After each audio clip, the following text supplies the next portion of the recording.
रे बाप, इतना कमर दुखाता ना हमारा तो एकदम काम करत करत मियाज एकदम हाफ जाता। और क्या करी, इतना चक्कर इतना गोड़ हाथ इतना भारी रहता ना, का करी कोई अगर रन करे वाला रही तो बड़ा बढ़िया रही। काम करत मियाज एकदम परेशान हो जाता था। क्या करी कुछ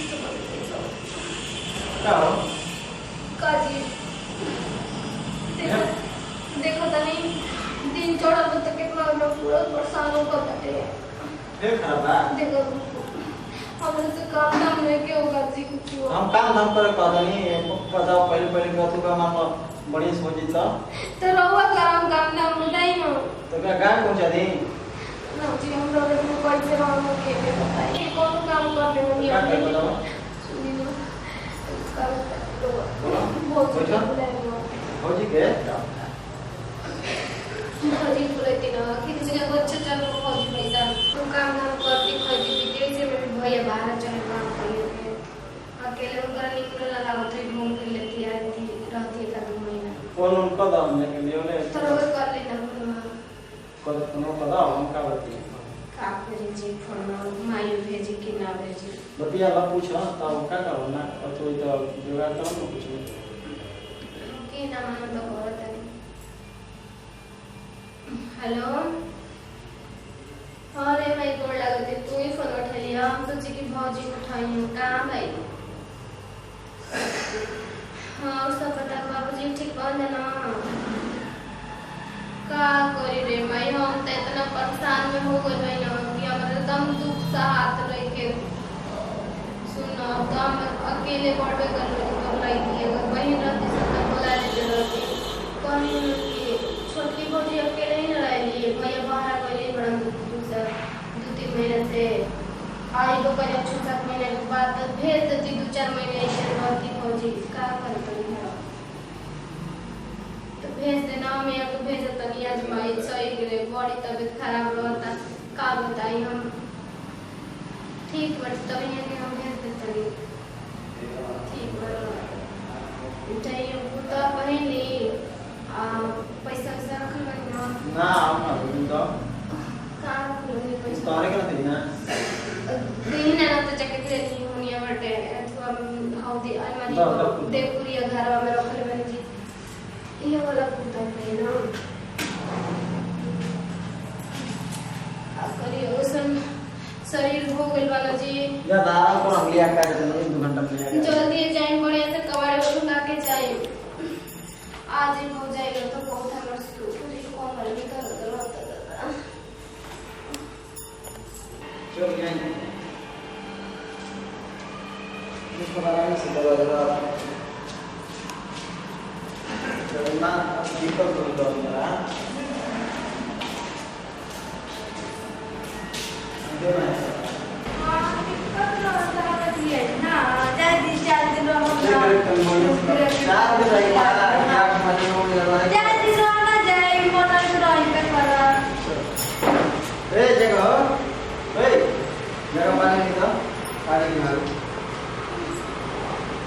आगे भी पानी दिया हुआ भाई क्या दिया जा अभी यहाँ पे कोई नहीं है ना सुनो की तबीयत खराब है सुनानी हाँ आज लगता है बहुत प्यार करते नहीं सीखा ना मम्मी को ले रही ना सोच रही ना चल रही ना मैं कल सुन रही ना वो नहीं कि ना यार पानी पे नहीं ना पहले क्या नहीं मंगा ना वैसे हाँ भाई मैं से कॉल रही कि भौजी के भेज दिए तनी हमारे तबीयत तो खराब रहता है जब तक रोज 1-2 महीने हो जाना तो कैसे तो ये जी हो जाना अब 8 महीने हो जाए तब ना ठीक रहे हो जाए तब ना मुझे बताओ बहुत हमारे तो हो जाता हो आज कह रही मम्मी कि हाँ जाके तबीयत खराब है प्रतिमा के कन कौन लगती है दीदी जब हम हो जाई हमरो तनी मन लग जाई और उनको तनी मन लग जाए ऐसे मिल के रहना पता नहीं तबीयत दूर हो जाला थकान का ऐसा नहीं हंसल बतिया से ना एने मैंने जी तनी पानी ना ले आई में अच्छा दिन ना हम ना लिए थी का तो हरे के पिए खातिर मांगो ना हमरे के पिए के हम ना लिए थी अब हम गर्मी में पानी लेके पिए आज आज बनी फिर तो रोज लेके पी के बाकी रोज रोज हमने के दी तो हम ही ना तोरा के देव तू हमरा के देबू तो ओकरा काहे के बुलाओ तो पानी में हाँ अच्छा बड़ी ना बा एनन दोई के में थु बाटे जात बच जात किचन में पानी नहीं पी लिया तनी खाए बतनी हम तू कुछ खेबू ना हमरा खाए के तनी के मन नहीं कर एदा मन नहीं के लाज जबरदस्ती खाए तो ना शरीर तो देबो तो कैसे हो जाता का कर चल जा किचन में ले लियो खाए पर ठीक है तोरा खातिर कुछ लाओ थे खा लिया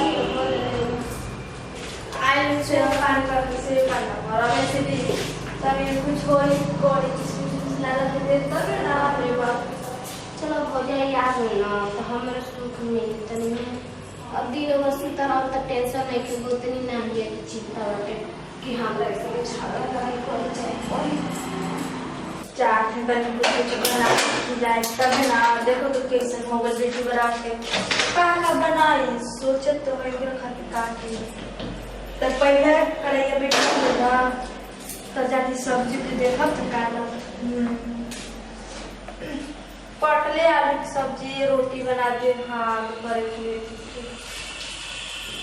भाभी जी हाँ बोली मैंने खाली फिर ननदे के सेवा भाई हमार सेवा ना हुई सेवा सेवे ना करे आई बनी हमारे को तनी ध्यान दे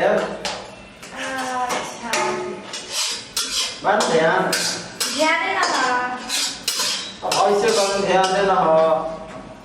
लोगता खाना बनाओ फिर लोग खाना अब तो मैंने हम का कहना चाहते हैं मैंने अपन लोगों शादी भी होगी बताओ ना क्या समझ में आवा शादी ब्याह तो लोगों से भी भाई हमें बात अरे हाँ हाँ हो गई बा मैंने हम दूसरा चीज कहा था मैंने वो एगो साल की बार तो रहता हम छोड़ छोड़ के हाँ वहाँ तक तो फुर्सत ना रहा काम से का करे इसीलिए ले जाए मन लग जाएगा तो ध्यान बना हाँ ना सोचे लागत नहीं महाराज कहीं का आता ना रोग को बताओ पड़ी थोड़ा होने का ही नहीं खाना बनाना अतः मैंने गरम खाना गरम से यहाँ पर थोड़े गिरा के बाद अब ये देता ढेर गरम लागत ना सुनी ना जाए हम खाना लेके आओ इसका बात कर कुछ कहे कि ना कोई के ना मैंने कौन है कितना चीज ना को ध्यान दे के बर्तन हमारे को ध्यान दे हम वाला फिर देखिए ना अब ना से में ना ध्यान दे जाला आई भी नहीं ध्यान देवे देते रहा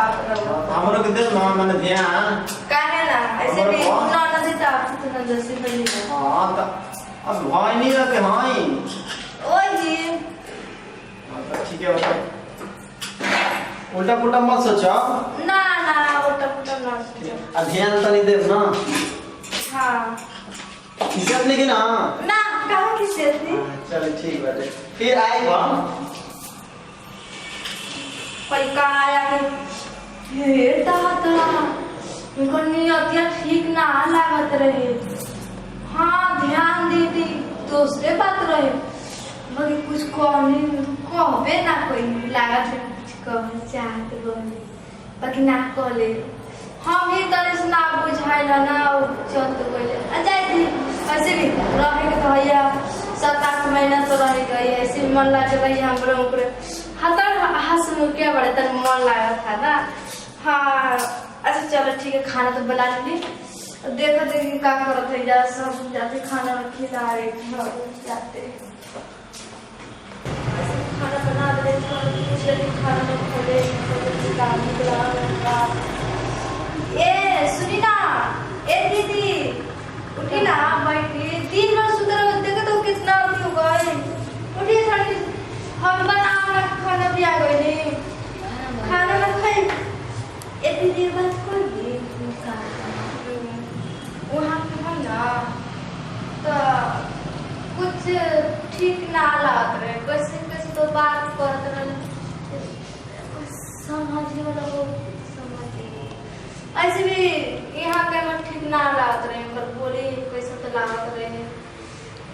का ठीक ना लागत रहे हो काहे क्या का पकड़ते हो एक कुछ ना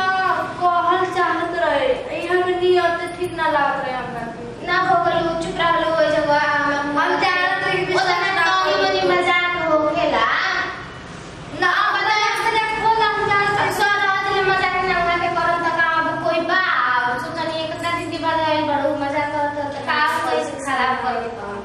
ज्यादा हम जैसे किचन में ले खाना निकाल के खा ले तनी तो सुता तो आराम कर लो जैसे तनी गरम पानी कर ले जब बस तनी जे में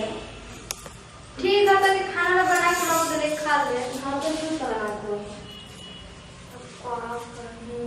कैसे बताऊं वहाँ के हमको नियत ठीक ना बात रहे अभी नहीं कि समझो तो कहीं बात से हाँ सोचिए नहीं कि ऐसे भी हम सामने थोड़ी से बात करते हाँ सोचिए हम बुरा ना कर ऐसे करो ना सर यार ऐसे हो ठीक नहीं होगा हे चल रहे का करते हो जी कुछ ना गानी हो गया उतर जाना तनी आओ घर में ले चलो तनी लादा खुला दे खाना खाए के मन करत हां तनी भूख ऐसे भी थोड़ा सब्जी शाम के बना के अच्छा तने बेसी लिया है ना बेसी ले दी और लेके आओ देखिए वो डिब्बा में रखा ले वाली का करी वो अकेले वाली ना